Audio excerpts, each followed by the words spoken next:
The Grand Staff Explained. The Grand Staff consists of 10 lines divided into 2 groups of 5. The upper group of 5 is called the treble clef and is indicated by a fancy G centered on the second highest line. The lower group is called the bass clef and is indicated by a fancy F centered around the second highest line. The easiest way to translate notes from the Grand Staff to the keyboard is by thinking of the lines as 5 airplanes and 5 submarines, all centered around a central C. Sometimes the C is higher and sometimes lower, depending on which clef it is attached to, but it always refers to the same note on the keyboard, middle C. We'll start with the airplanes.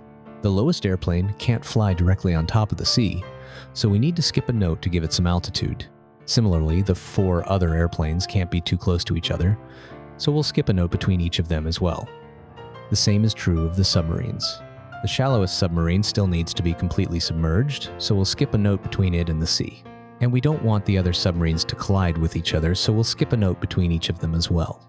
We now have 11 lines, 5 airplanes, 5 submarines, and 1 sea, mapped onto 21 notes.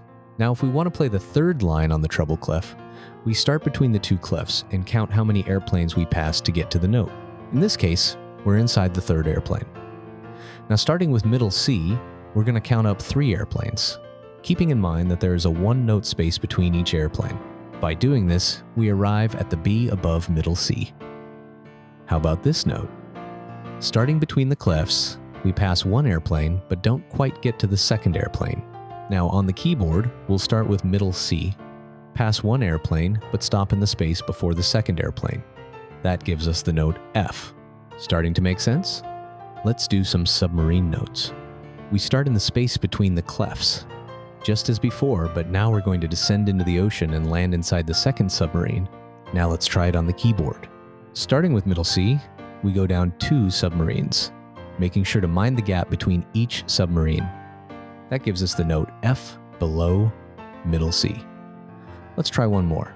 Starting in the space between the clefs, we're going to pass 3 submarines, but won't quite get to the 4th.